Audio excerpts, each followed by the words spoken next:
Welcome. It is January 2026. This episode, we're going to be talking about peace and calm. And we're talking about this from the lens of integrating this into our lives. I want to start by asking you a couple of questions. First off, what do the words peace and calm even mean to you? Like, have you considered what peace and calm might actually look like in your life? Have you considered what it might feel like to have peace and calm in your life?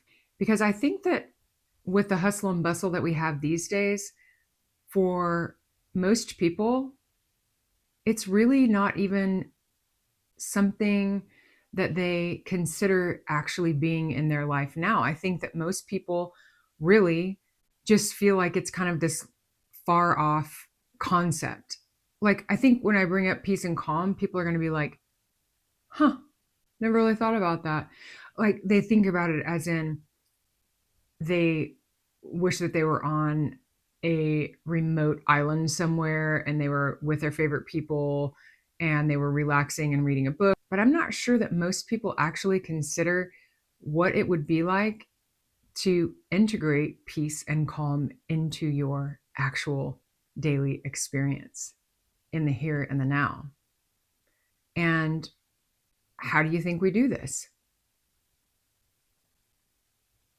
Right? So we're going to start by taking a moment of peace right at the beginning of this podcast. So if you are doing something that requires your attention, driving, something of that nature, please continue doing so and do not follow the instructions about closing your eyes and tuning out. But for the rest of you, I do want you to maybe lower your gaze or close your eyes. And for those of you who can't close your eyes, just start tuning into your body. Just take a moment and take a nice breath in through your nose.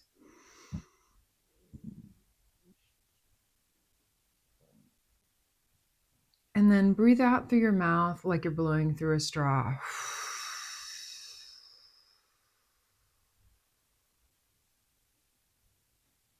Again, in through your nose.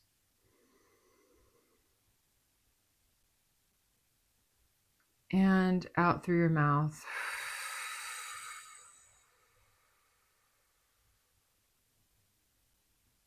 And one last time in through your nose.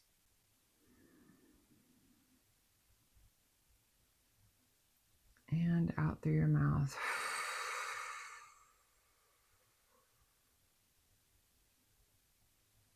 And while you have your eyes closed, I just want you to become aware of your body. Just have an awareness about what your body feels like inside right now. Don't think about it. Don't overanalyze it.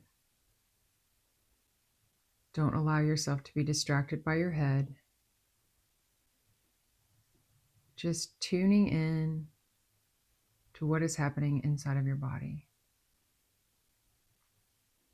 And can you perhaps find an area that feels relaxed, that might feel peaceful or calm to you? Notice what this feels like.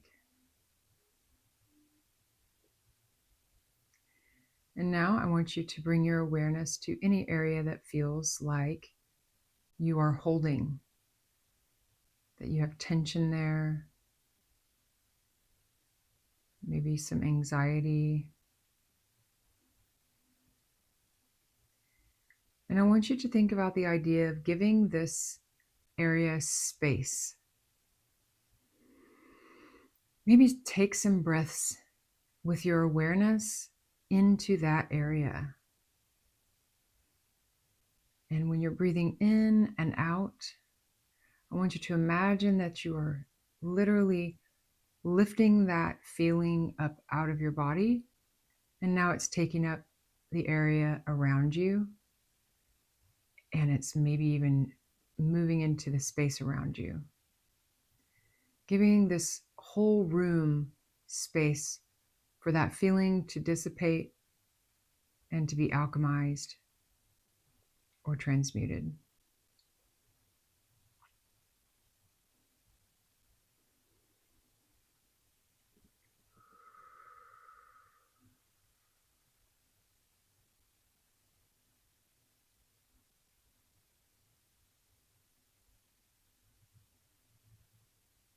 And lastly, I want you to feel your feet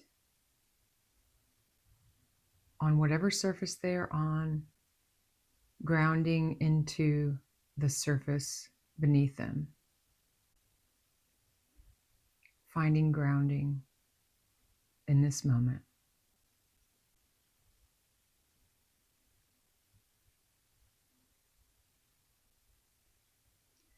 And then when it feels good, you may open your eyes and come back to this space.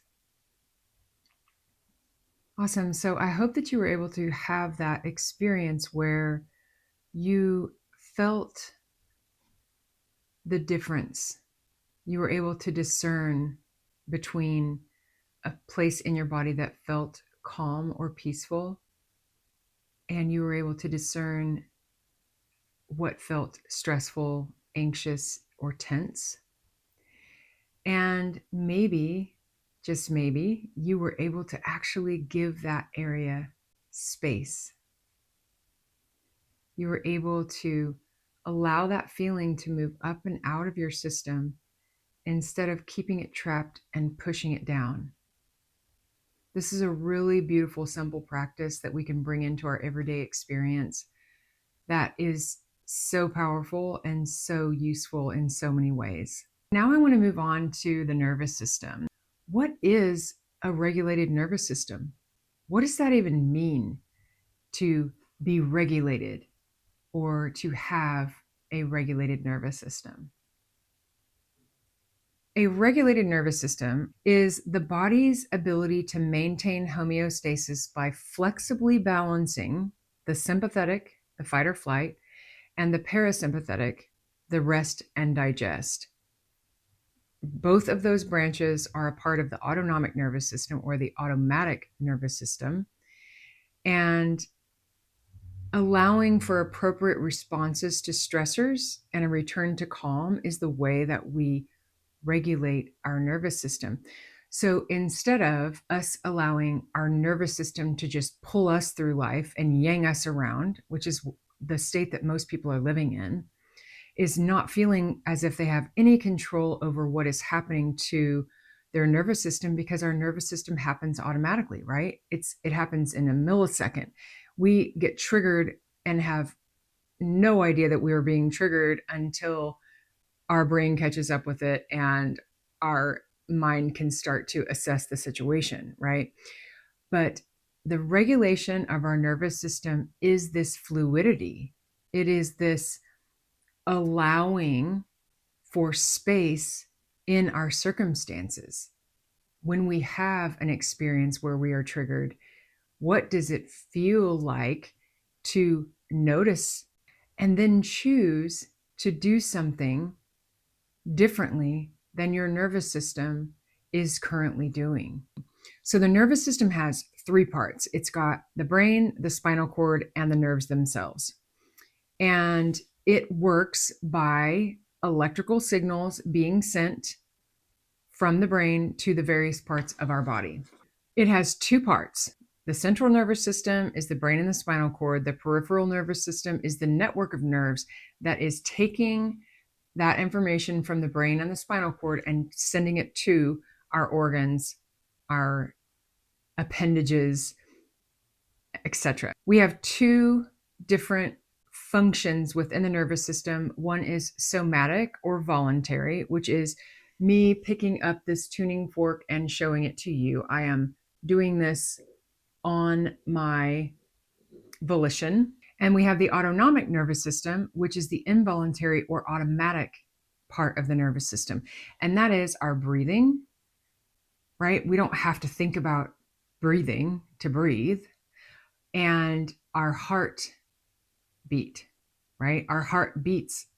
We have nothing to do with it, and that is a part of the autonomic nervous system.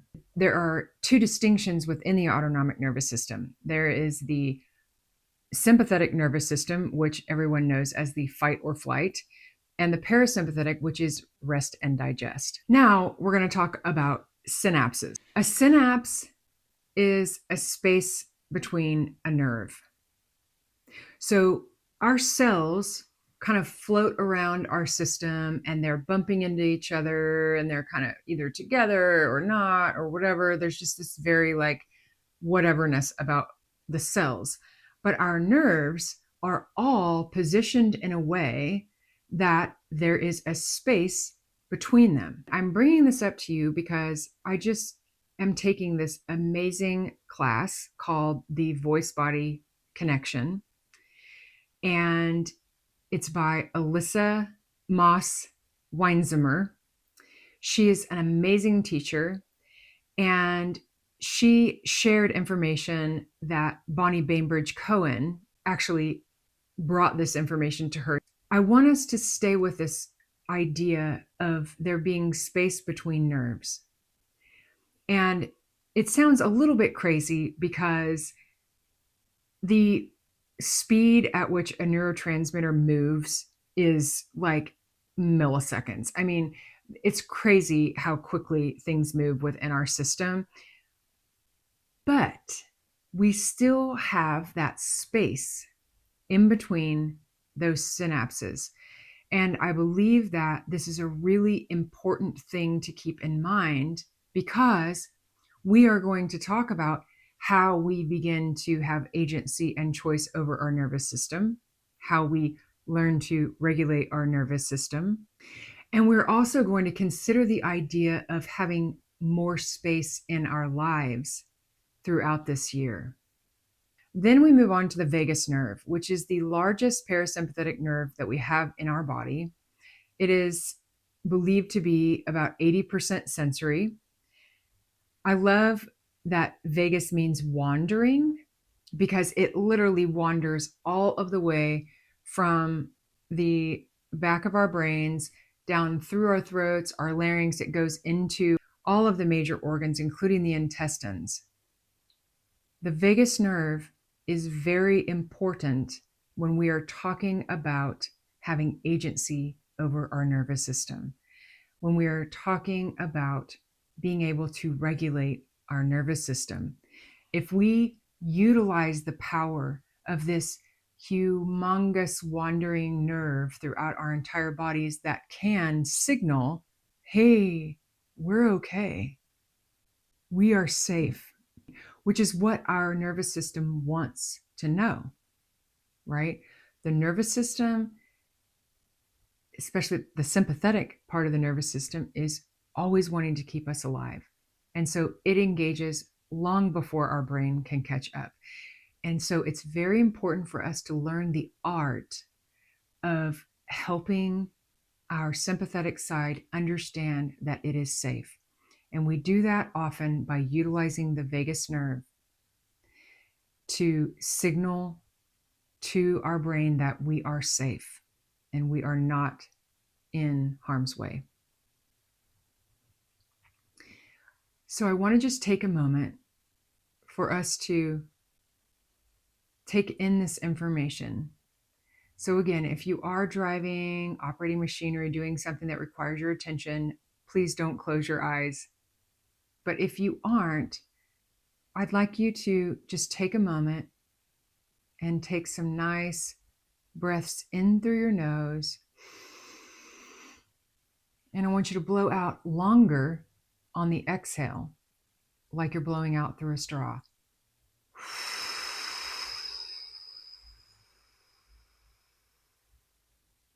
We're going to breathe in this time for 4 counts, and I'm going to count you. Breathe in, 2, 3, 4.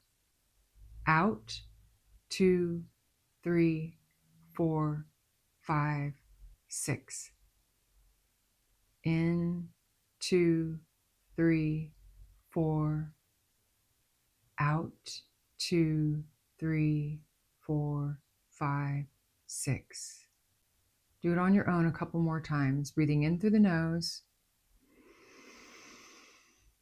and out through your mouth like you're blowing through a straw.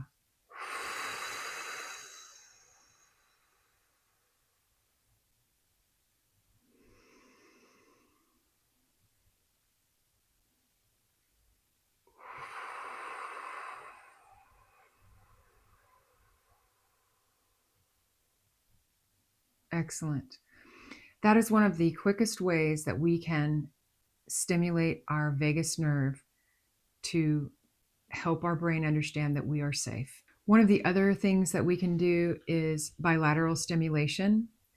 So you can do anything on both sides of your body. You can tap your fingers, you can tap your toes. If you're in a meeting and you can't actually do something that looks outwardly strange, just take your toes in your shoe and go back and forth with your big toe. 1, 2, 1, 2, 1, 2, 1, 2. You can do butterfly tapping, which is holding your hands across your chest and then going back and forth with the beat of your heart. There's so many things that you can do to stimulate your vagus nerve, but those are two really quick tricks that you can do anywhere and they work very quickly. So now I want to go into the misnomer about the nervous system. Most people don't believe that we have any say over what happens in the nervous system. It happens automatically. Our heart beats the way it's beating. We breathe the way that we're breathing. Yet, let's consider the idea that we can slow our heart rate by stimulating the vagus nerve. We can slow our breathing. We can breathe the way we choose to breathe, or we automatically breathe when we're not putting any thought into it. So let's consider the idea of breath work being very important in us having agency over our nervous system. And I want to present this to you in two different ways, because there are the activities that generally long-term help us regulate our nervous system. We're creating safety within our nervous system when we consistently do something that the nervous system recognizes as a safe activity, right? Breath work is at the top of the list. I do breath work every single day before I get out of bed. Sometimes I do it for 5 minutes, sometimes I do it for an hour, but I do it every single day because I have seen how this impacts my nervous system over time. I also take time for pause in the morning. Before I get out of bed, I'll do some sort of meditation. Typically, I do yoga nidra, some sort of guided meditation, or I might listen to some sound healing and take some quiet time. I'm telling you this because these are the tools that I have utilized that have allowed me over time to tremendously impact the state of my nervous system. And I look at these as more long-term nervous system regulating tools. The things that we were talking about earlier, where we were stimulating the vagus nerve by blowing out like we're blowing through a straw and extending the exhale, right? Breathing in through the nose, breathing out through the mouth. That stimulates the vagus nerve to help the body feel safe again. We used to use that when I was a nurse in the ER. If someone came in with a really high heart rate, the very first thing that we would try conservatively was we would give them a straw and tell them to breathe out through that straw. And a lot of times that will decrease their heart rate and allow them to come into a more calm state. We need a blend of things that help us long-term and things that help us short-term.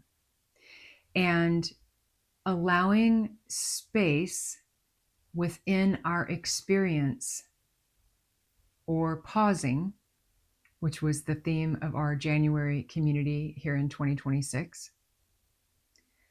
Pausing is such a regulating tool that we can practice in our everyday life, and all of a sudden it starts becoming a part of our routine. The nervous system feels safest when it is seeing something happen repeatedly over time. It recognizes safety in that. It is something that we have to practice. We have to do it continually. I've given you 3 things right now that can help you with this task. Bring something long-term into your experience every single day that will regulate you over time.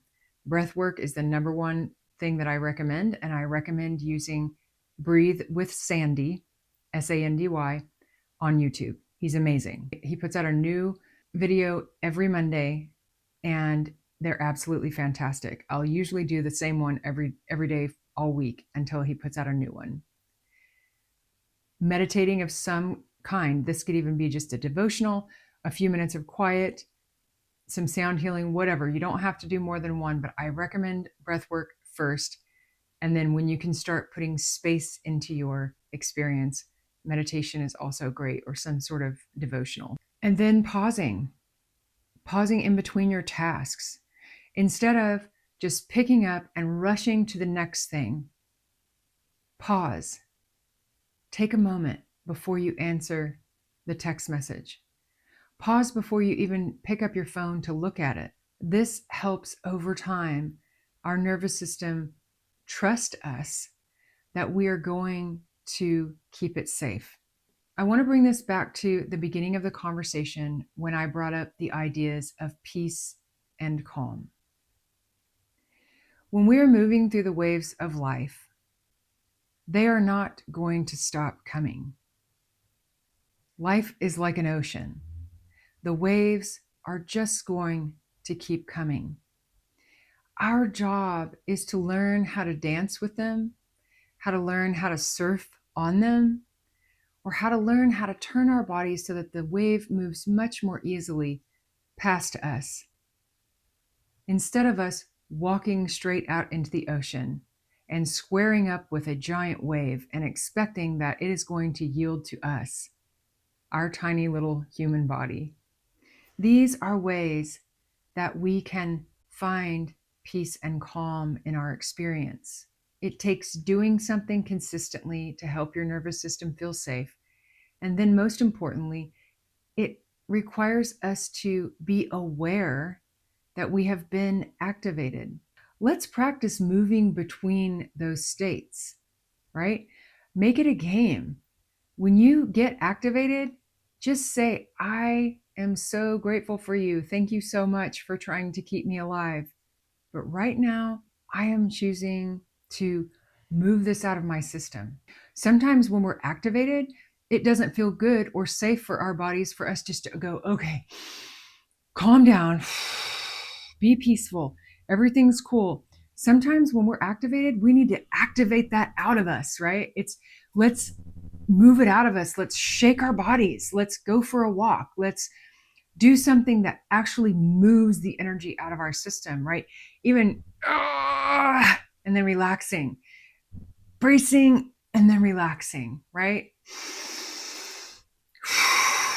Move it out of your system if you're activated. But if you are feeling more frozen, which is where our nervous systems get to when they have been activated for too long, which is most people, or they're feeling kind of this hypervigilance, like state all the time where they're just like blurry and indecisive and all the things, right? When our systems have been taxed for so long, we completely have no idea what's happening, and we don't realize that we have moved into a constant state of activation or collapse. It is important for us to start to feel more fluid in this experience, to recognize life is just going to keep coming. That is the nature of life. I invite you to see this as a dance, and that we have agency within this experience and we can choose differently. Bring in this space. Bring in this pause. And if it feels okay right now, start maybe picking up a morning activity of breathing before you get out of bed. Maybe that's where you start.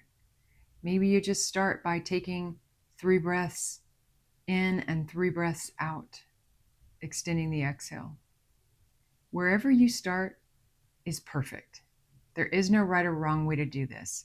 I just wanted to introduce some more ideas to you today that may not have been considered, and to help you feel empowered that you can do this. You have the power in this experience. You have the power of space and choice and pause over your daily experience. So bring in whatever feels good for you on a daily basis. If you forget it, that's okay. Just try again tomorrow. And the more that you are aware of this and you are bringing it into your daily experience, the more empowered that you are going to be and the more shifts you are going to see in your life. I'll be back here the first week of February. For now, I'm signing off. Take care of yourselves first and then each other.